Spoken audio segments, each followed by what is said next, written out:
Hey folks, welcome to episode 123 of the TNA Impact Wrestling TEW2013 Let's Play. You join us for another episode of TNA Crossfire as we are on the week leading to a show abroad in the UK, which I'm still not sure the name of it. I've called it a summer abroad, but can you really call it a summer abroad in a place that's probably going to rain in? So we'll probably change the name of it, maybe live in the UK, but for a UK show coming up, obviously. Not that next episode, but episode 125. So we've got a bit of build up towards that, a bit of build up towards Victory Road, and some shenanigans in between. We have 3 pre-show segments and 16 segments where we start to make use of that little agreement with ROH that managed to pop up and I had forgotten about. So yeah, definitely looking forward to using them. We are booking the show in the tri-state region this time. We are going to be in the Giant Centre, Hershey, Pennsylvania, hoping for a sellout, hoping for a good show, and hopefully a better rating than we've been getting. So without further ado, let's get on with it. Let's see what we've got planned, and let's see if we can score a very good rating here. So we start the show in a match that had some good action, but not much in the way of heat. Bram defeats Brian Cage in 8:14 by pinfall with a KO, continuing the build-up of Bram. D plus 52. James Mitchell does some good work at ringside, which is always positive. Unfortunately, both wrestlers don't click, made for an awkward bout, but the colour commentary gave the match a boost, and that's a good start there. No skill improvements, and the dirt sheet has negatives for the length, the chemistry, and both guys holding back and Bram's inconsistency. Our second pre-show match, in an awful match that was completely devoid of heat, Melissa defeated Silesia Sparks in 8:11 by pinfall with an air raid crash. This got a D minus 38, and this was used really just to give Melissa some momentum, but also try and get some skill improvements onto Silesia. The announcing quality lifted the match, the colour commentary also gave the match a boost. No skill improvements, which is disappointing, and quite a few negatives there. Not quite Melissa versus Eva Lise, is it? And our final pre-show match, in a match that had some good action and average heat, Ua Nation defeated Joey Ryan in 8:53 by pinfall with a jackhammer. This was a C minus 59. We had to keep Joey Ryan strong for all of them to do the job. But Ua Nation improves technical skills, Joey Ryan improves his flying skills. Most importantly, it puts Ua Nation over, and negatives there mostly for a Joey Ryan that's not very happy. We start the show with Steve Austin in the ring. He's just talking in his usual Texan accent, saying, "How y'all doing? If you're ready for a great show, give me a hell yeah." First notice, Samoa Joe and CM Punk. I know both of you son of bitches hate each other.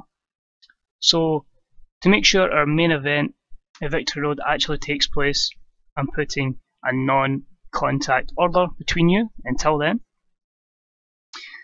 To keep you guys in tip-top shape for this main event, Punk, I'm going to give you Kota Ibushi tonight in our main event. And Joe, you'll be in action as well, and you'll find out your opponent later on tonight. So setting up, Joe and Punk will face off at Victory Road, but they're not allowed to touch each other till then. And obviously setting up the matches for this evening's show, and that's a B78. The TNA World Championship storyline advances, and no other skill improvements there. Limited segment, because we tried to fit a lot in to give people more time to get over. Our first match of the night, in a match that had some good action and average heat, Morrison defeated Masato Yoshino in 9:14 with a super kick. This was a C61.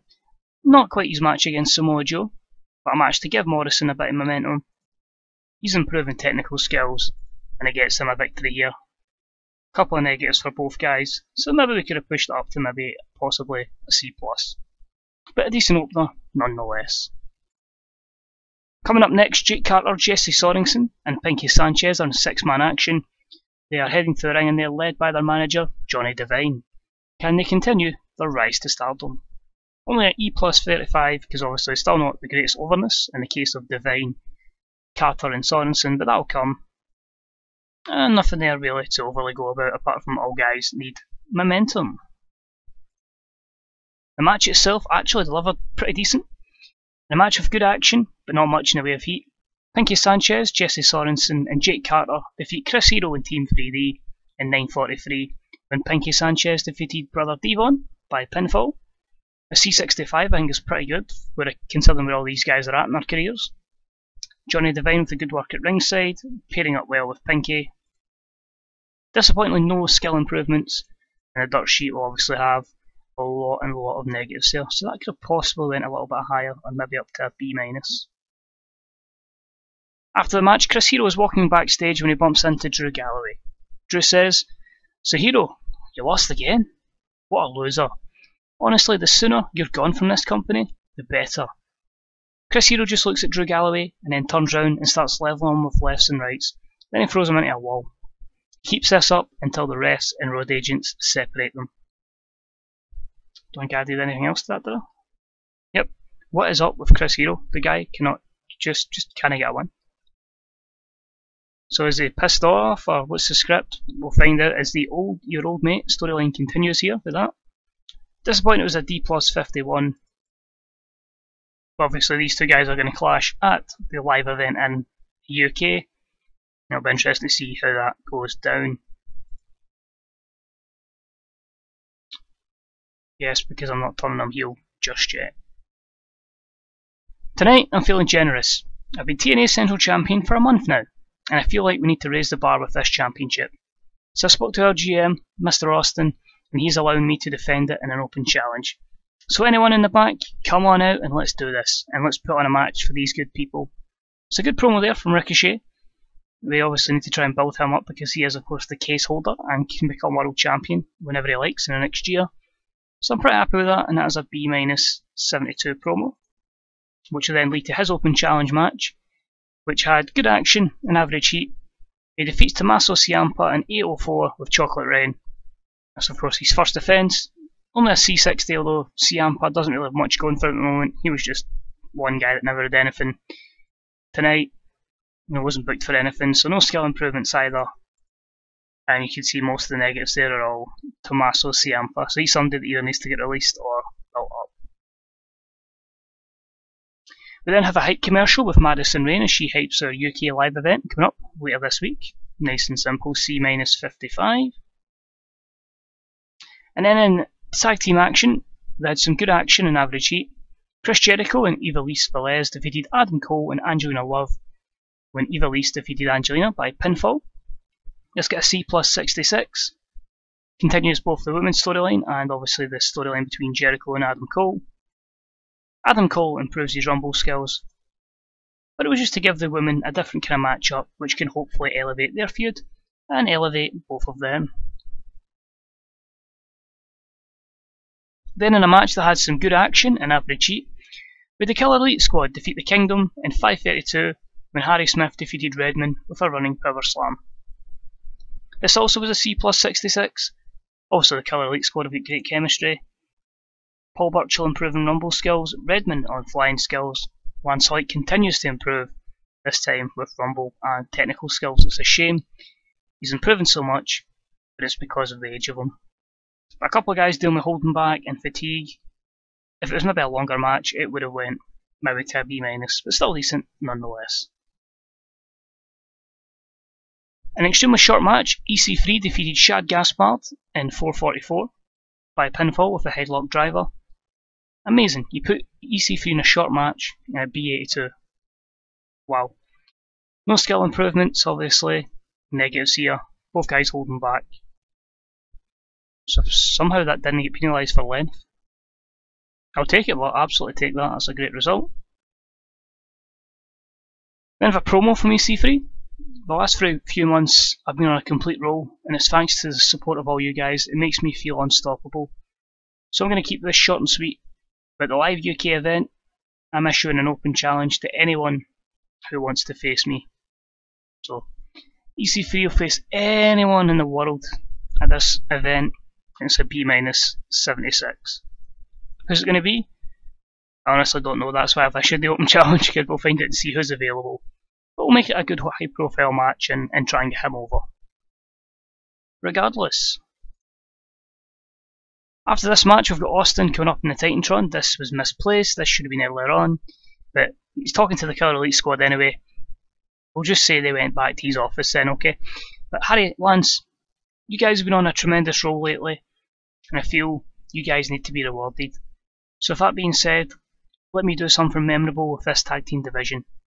Sunday, at the end of the month, Victory Road, we're going to have the Killer Elite squad, the Forever Hooligans, and the State of Mind, and a triple threat TLC match for the Tag Team Championships.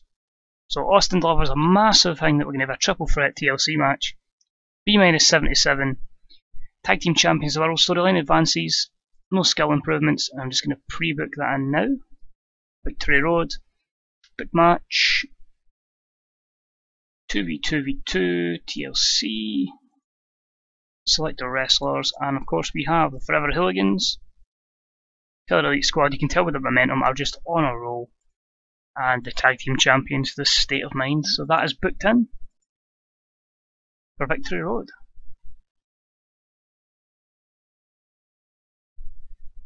In our co-main event, in a match that had some excellent in-ring action and great heat from the audience, Samoa Joe defeats Rocky Romero in 14:53 by pinfall.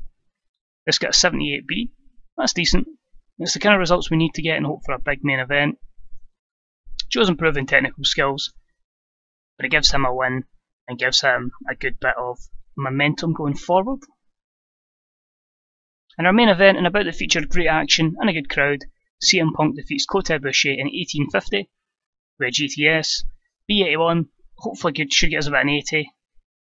And a B, whether, it's hard to say whether we're going to make pop on this, but it's decent. You know, we're probably going to have to keep Punk in the main event just to make sure he's still getting good ratings. The show's still getting good ratings, but it's decent. Punk improves flying and performance skills, negatives here, both guys holding back and being inconsistent. After a grueling match, Punk staggers to his feet, and as the ref raises his hand, we hear a voice. Hey Punk, I hear you're getting a little bit frustrated with this company and how everything's been done against you from the authorities. That's a massive shame. I mean, it's not like back home in Ring of Honor. You know, that one place you left high and dry, and it was up to me and the others to rebuild it and make it stronger than it ever was before. But hey, we know you. You get grumpy, you start bitching, drop a pipe bomb, and then you just pack your bags and go home. But if you truly stand for honour, you'll face me one day. We'll see who not only the superior company is, but who the superior wrestler is. Although, we all know that's Ring of Honor. And of course, it's Kevin fucking Steen. So, because of our talent exchange, I'm like, I've never really had a chance to use Kevin Steen in this game. Let's go for it, let's give him a chance. So he's going to come out, cut a promo on Punk. We will see Punk versus Steen one day. I had a wee look at their history. I don't think they ever clashed in Ring of Honor. I think they were different spells. But using the Ring of Honor, since it's a talent exchange, and because they're a bigger company in this, because of my earlier mistakes, that's why I thought it was good to name drop them. But A91, that match is going to happen sooner rather than later. No skill improvements, perfect dirt sheet overall. B81, no specific comments been made about the show, but a great promo, and hopefully, you know, we just need to get the right clicking main event, and hopefully we'll start gaining pop. That's all I want, is to gain pop.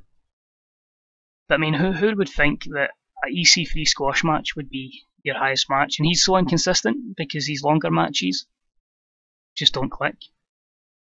But anyway, that's what it is. We are now one show away. I say it won't be a proper match card for the UK event. It'll be a lot of kind of put together stuff because it's kind of like Beast in the East. A lot of matches that don't make sense, but just a good show anyway to give the UK fans something. That's what we're looking to do. And then after that, we'll be building towards Victory Road. But as always, guys, cheers for tuning in. If you enjoyed the video, give it a like. If you've got any comments, what do you think of Kevin Steen? We've got him on a couple of appearance deal. We can easily bring him in. Again, other ROH guys, other WWE guys. Is there anything you'd like to see? There'll be some surprises along the way as we try and get as many good ratings as possible. But I say thank you for watching as always, guys. Always appreciate the support regarding the series. And until next time, this is 21 Maxwell. And I'll see you all real soon. Bye bye.